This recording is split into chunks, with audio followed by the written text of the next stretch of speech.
Assalamualaikum warahmatullahi wabarakatuh. Perkenalkan, nama saya Nur Ahmad Asrori, NIM 203056038. Di sini saya akan mengerjakan tugas materi ilmu ternak perah, yaitu tentang menjelaskan video tentang materi-materi ilmu ternak perah. Langsung next. Dari materi pertama yaitu materi bangsa-bangsa ilmu ternak perah, yang bangsa-bangsa ternak perah dalam klasifikasi ternak sapi maka dikenai dua subgenus utama, yakni Bos taurus dan Bos indicus. Ternak sapi domestikasi juga ditemukan bangsa ternak perah maupun ternak potong. Bangsa ternak perah bahkan dari keturunan subgenus ketiga, yakni Bos banteng, Bos indicus, yang menurunkan sapi Bali, terdomestikasi di ujung Pulau Kulon, Pulau Jawa. Domestikasi Bos taurus sekitar 8.000 sampai 9.000 tahun. Lalu nenek moyang dikenal dengan nama Bos taurus Premianus di Asia Selatan.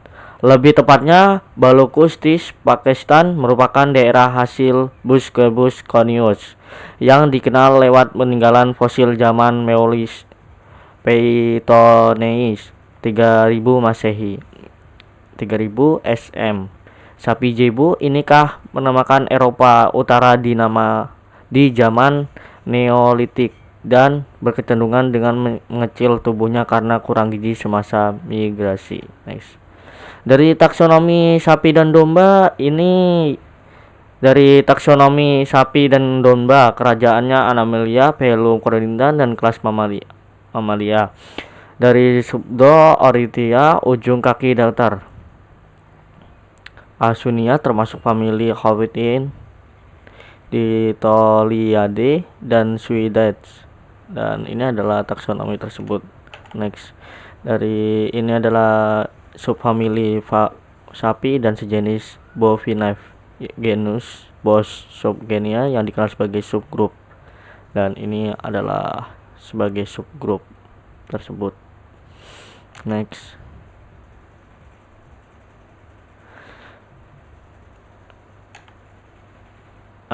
Mungkin ini langsung saja saya akan melanjutkan materi kedua, yaitu aneka bentuk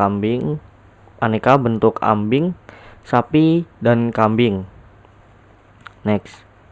Nah, ini adalah sapi kerbau, mempunyai 4 susuk, yaitu quarter, bisa mencapai 50 kg beratnya tergantung besar kecilnya ternak. Seperti inilah dari ambing sapi tersebut cow. Dan dari ambing kambing atau domba mempunyai 2 bilik susu saja.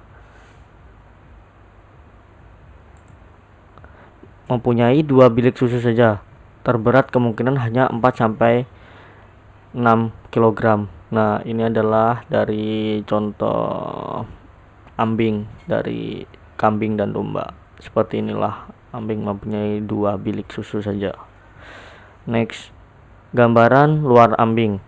Dari ambing terbesar ternak sapi dan kerbau kemungkinan bisa berat mencapai 50 kg tergantung besar kecilnya ternak ambing. Baik, dan diharapkan oleh pemiliknya adalah terkait pada tubuh ternaknya dan putingnya terlihat secara simetris. Dilihat dari kedudukannya, ambing yang mengandung pendolus mudah terluka dan sulit ditentukan di perah. Kuartir belakang umumnya saya berukuran lebih besar daripada besar kuartir depan dan menghasilkan rata-rata 60% dari total produk susu. Letak puting dan dengan ukurannya yang juga tidak beraturan tinggi terbesar mempengaruhi dan sifat tingkat karakteristik efisien pemerahan. Bagaimanapun puting bervariasi dalam bentuk pengukuran dan tidak berambing, maka puting tidak berbulu. Next. Sistem perambingan. Nah, ini dari penjelasan sistem perambingan, yaitu 1. Berartikel ambing 1% produk susu harian. 2. Keadaan ini butuh ikatan kuat antara tubuh dan ambing dan perah itu tidak bisa dilakukan oleh jaringan kulit semata. 3. Yaitu ada 2 jaringan penyangga utama, A. Lateral species ligaments dengan warna putih dan tidak elastis. B. Media subspesies ligamet dengan berwarna kuning dan elastik dan semua jar konveks connect tissue lem. Jaringan penyangga ambing itu ada 7. Kulit pembungkus ambing berbulu di permukaan kecil pada puting. 2. Jaringan subkotan atau facial suspension, jaringan di bawah kulit menghubungkan dua kulit jaringan di bawahnya. 3. Collet tissue atau jaringan seperti ayaman tali kambing. 4.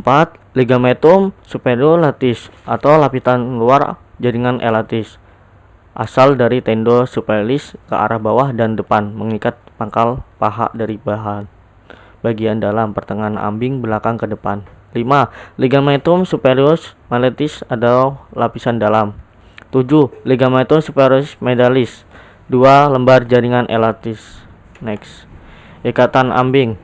Nah, dari ikatan ambing lateris superius ligament terdiri dari dua struktur. Yang keduanya muncul dari pelapis sebagian bagian dari komponen urat tendon superilis permukaan ambing pas di bawah kulit, tetapi juga di dalam gantungan, sedangkan media superilis ligament yang muncul dari jaringan koneksi terdiri dari dinding perut.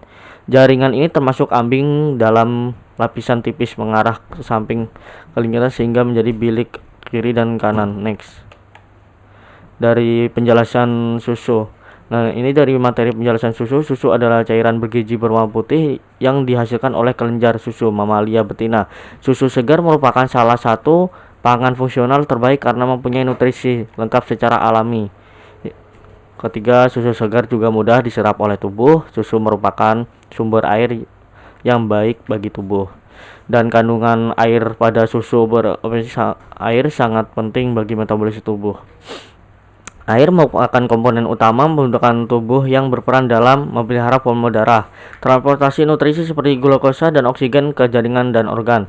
Selain itu berperan dalam transportasi produk buangan dan jaringan dalam organ. Air juga berperan dalam pengatur suhu tubuh melalui proses keringat. Karbohidrat. Nah, ini dari penjelasan karbohidrat dalam susu mengandung karbohidrat dalam bentuk latoksa. Kedua, kandungan latoksa pada tiap susu berbeda. Karbohidrat merupakan sumber energi primer dalam beraktivitas. 3. Glukosa merupakan satu-satunya bentuk energi yang digunakan oleh otak. 4. Kelebihan glukosa disimpan dalam bentuk glikogen dan otot dan hati sebagai cadangan. Karbohidrat juga penting dalam pengatur hormon dalam tubuh. Kekurangan glukosa dan karbohidrat dapat menyebabkan kelelahan dan kekurangan konsentrasi. Nah, lemak merupakan protein penyusun membran sel dan hormonen.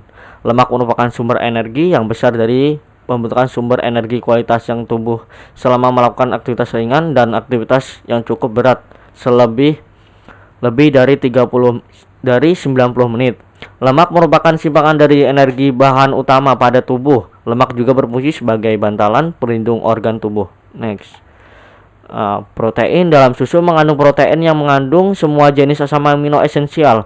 Protein merupakan lezat penyusun otot, kulit, rambut, dan komponen sial lainnya. Protein memegang peran penting pada fungsi-fungsi tubuh seperti enzim, hormonen, dan antibodi. Protein juga digunakan sebagai sumber energi tubuh. 9 asam amino yang harus diperoleh dari makanan, yaitu asam amino esensial, yaitu leucin, insulin, valin, vanillal, triptofan, histidin, triptonin, nephthionin, dan lisin. Protein yang mengandung 9 asam amino disebut juga protein komplit.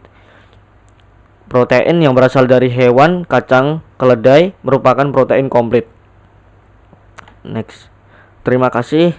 Mungkin ini saja dari penjelasan tentang materi ilmu ternak perah yang saya dapatkan.